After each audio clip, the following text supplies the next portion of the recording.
Freddie Clark.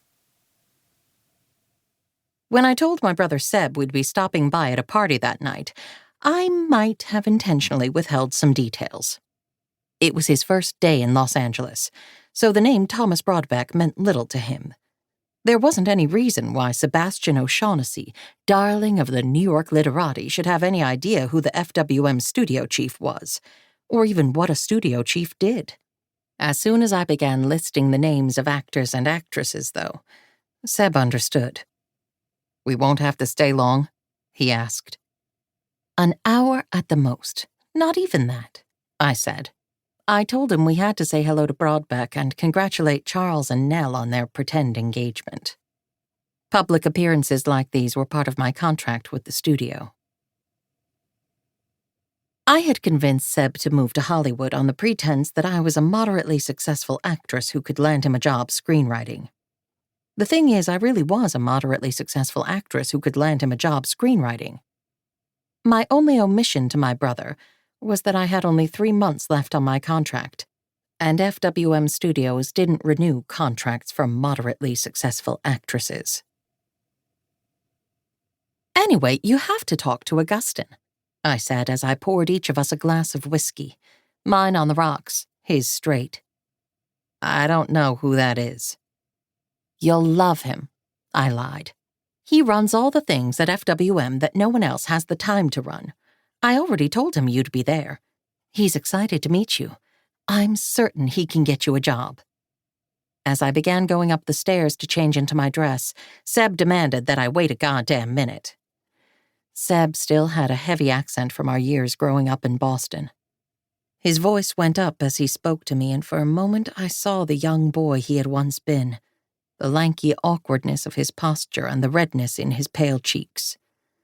Though we regularly wrote each other, I hadn't seen him in person for a long time.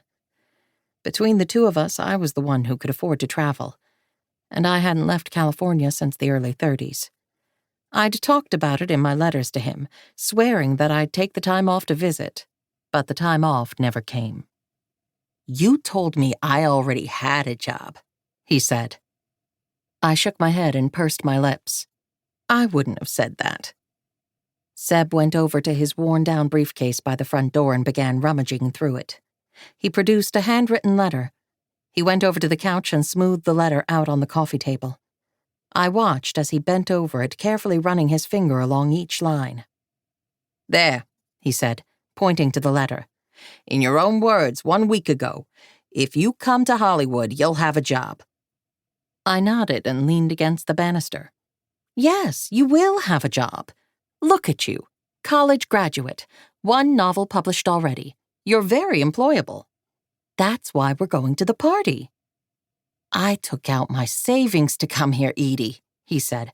"I got rid of everything I had." "And I'm sure the mattress that lived on your floor is happy to begin anew in a dumpster somewhere." I looked at Seb sitting in my living room, his red hair standing on end and his shirt wrinkled. He'd arrived from the train station only a few hours earlier. "I don't suppose you have a suit?" I asked. Seb was not amused when I came down the stairs 15 minutes later in a gown. The gown was on loan from a friend in the FWM costuming department. It was intended to be worn by Carla Longworth in an upcoming romantic drama, but she'd rejected the fabric choice, said the tulle made her look too wide. I wasn't sure how the tulle made me look, and frankly, I didn't care. It wasn't as though I was in the running to be the most beautiful woman at the party.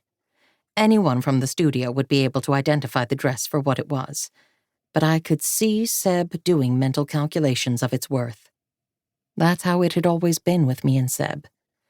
After a childhood of scarcity, we could never stop appraising what was in front of us. Even if I had told Seb the gown wasn't mine, he still would have resented me for making him go to a party underdressed. He spent the entire car ride over picking at his sleeves and smoothing out his trousers. "Trust me," I said. "They'll think it's very New York of you. That kind of credibility gets people jobs." "Humiliating is what it is." "Well, I'd hate for you to discover the kinds of get-ups actresses have to wear to be employed here." When we pulled up in front of the Bel Air mansion, Seb refused to get